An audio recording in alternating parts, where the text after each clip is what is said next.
দুর্গাপুজোর আমেজ আনন্দে বাঙালি মেতে উঠেছে প্রত্যেকটি পরিবার, মানে বাংলায় বসবাসকারী প্রত্যেকটি পরিবার। যদিও রাজনীতির কচকচানি কিন্তু বন্ধ হচ্ছে না। কেন রাজনীতির কচকচানি বন্ধ হচ্ছে না, আমরা সেই বিষয়গুলো নিয়ে আরো বিস্তারিত আলোচনা করব।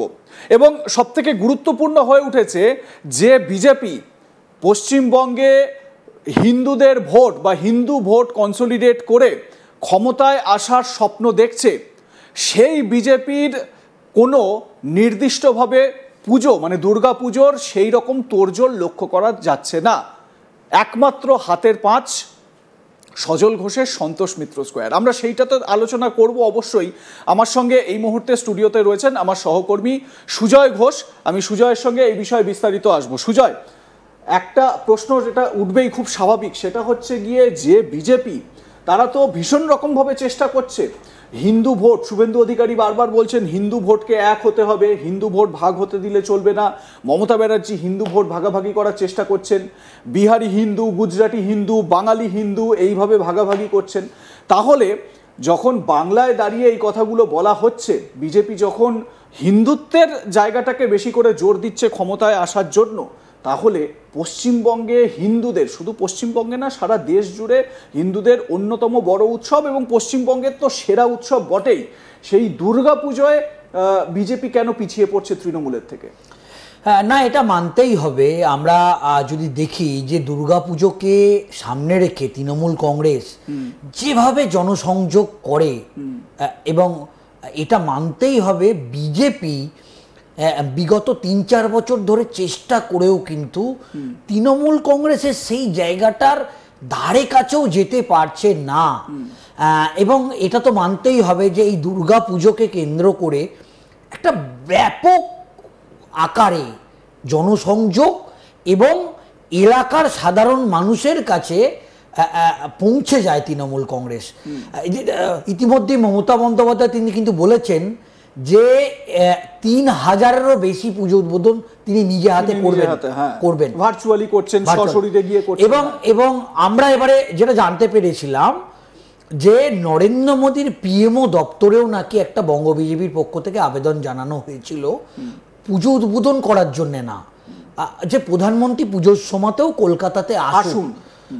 কারণ প্রধানমন্ত্রী একটা যে লেভেলের তাদের বড় নেতা, তাকে দিয়ে ফিতে কাটানোর কোনো ব্যাপার নয়, কিন্তু পুজোর সঙ্গে তাকে যুক্ত করা। কিন্তু যাই হোক, প্রধানমন্ত্রীর দপ্তর থেকে সেই সময় দেয়া হয়নি। এবং আমরা যেটা জানতে পারছি, আমার ঠিক এইখানেই একটা প্রশ্ন সুজয়, প্রধানমন্ত্রীর দপ্তর থেকে সময় দেওয়া হয়নি সেটা অন্য জিনিস। যদি সময় দেওয়া হতো তাহলে কারণটা কি হতো? যেরকম দেখো, মুখ্যমন্ত্রী মানে যত কলকাতার বড় বড় পুজোগুলো রয়েছে সেই বড় বড় পুজোগুলোতে তিনি পুজোর উদ্বোধন করছেন।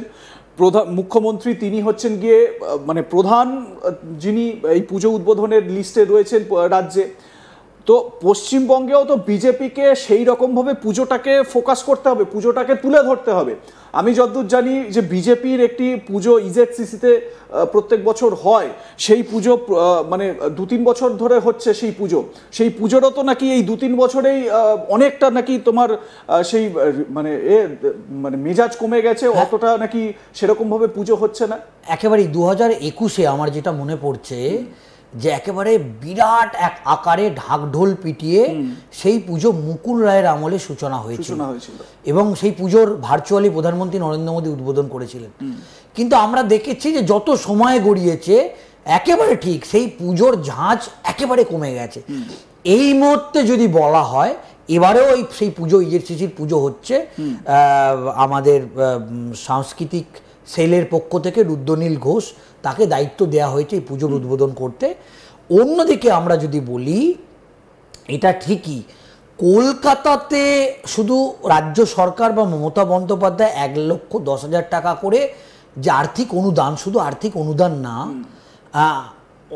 অন্য কোনোভাবেই আমরা দেখেছি 1-2 বছর আগেও আমরা দেখেছি যে তথ্য সংস্কৃতি মন্ত্রক দিল্লির পক্ষ থেকে বেশ কিছু পুজো মণ্ডপকে তারা বিজ্ঞাপনের হোর্ডিং মারফত একটা টাকা দেওয়ার একটা প্ল্যান করেছিল ঘুরপথে, সেটা সেইভাবে সাকসেসফুল হয়নি। কিন্তু এখন যেটা দেখা যাচ্ছে, একমাত্র পূর্ব মেদিনীপুরে বিরোধী দলনেতা শুভেন্দু অধিকারী ছাড়া পূর্ব মেদিনীপুরে শুভেন্দু অধিকারী তার নিজের কয়েকটি জেলাতে তিনি পুজো উদ্বোধনের চেষ্টা করছে। কাঁথি তমলুক, মানে তার যেটা দুর্গ, তার যেটা গড়, এই পূর্ব মেদিনীপুরের ছাড়া কোথাও কোনোভাবেই দাঁত ফোটানোর চেষ্টা করলেও বিজেপি সেটা করতে পারছে না। এক্ষেত্রে কিন্তু এটা বলতেই হয়, কলকাতায় তো বিশেষ করে একদমই পারছে না, একেবারেই তাই। একমাত্র সজল ঘোষের পুজো, এবং সেটা পুরোপুরি ক্রেডিট কিন্তু সজল ঘোষের। এখানে বিজেপির সেইভাবে কোনো ক্রেডিট নেই, বরং বিজেপি এখন যেহেতু তিনি বিজেপি করছেন বা বিজেপির কাউন্সিলর, বিজেপি রাজ্য নেতৃত্ব তারা সজল ঘোষের পুজোর সঙ্গে সম্পৃক্ত হয়েছে, যুক্ত হয়েছে। কিন্তু হ্যাঁ, এটা তো ঠিক যে এখনো পর্যন্ত কেন বিজেপি, এটা বলতেই পারে বিজেপি যে তারা সরকারে নেই, কিন্তু এটা তো ঠিক যখন তৃণমূল কংগ্রেস সরকারে ছিল না তখন অরূপ বিশ্বাস সরস্বতী সংঘের পুজো করেছে, ফিরহাদ হাকিম তিনি পুজো করেছেন, অতীন ঘোষ তিনি পুজো করেছেন। তো এইটা কিন্তু একটা বিজেপি এখানে কিন্তু তৃণমূল কংগ্রেসের থেকে অনেকটা পিছিয়ে দেখো, দুর্গাপুজো মিডলেই কিন্তু বিধানসভা নির্বাচনে ঢাকে যে কাঠি, সেই কাঠিটা ব্যাপক আকারে বাজবে, মানে দামামা পুরো বেজে যাবে। সেক্ষেত্রে তৃণমূল কংগ্রেস এই পুজোর এই কটা দিন তারা কিন্তু ঘুরপথে জনসংযোগ করছে। তো এখন এটাই দেখার ব্যাপার যে আগামী দিনে বিজেপি এটাকে কিভাবে ফোকাস করে। আমার ঠিক এই জায়গা থেকেই, মানে দুর্গাপুজোকে কেন্দ্র করে তো বিরাট একটা অর্থনীতির একটা বিষয় জড়িয়ে থাকে, এবং এই মানে সার্বিকভাবে, এবং এই দুর্গাপুজোর সঙ্গে যেরকম সুজয় তুমি বললে যে তৃণমূল নেতা নেত্রীরা তারা কিন্তু ভীষণ রকম ওতপ্রোতভাবে জড়িত।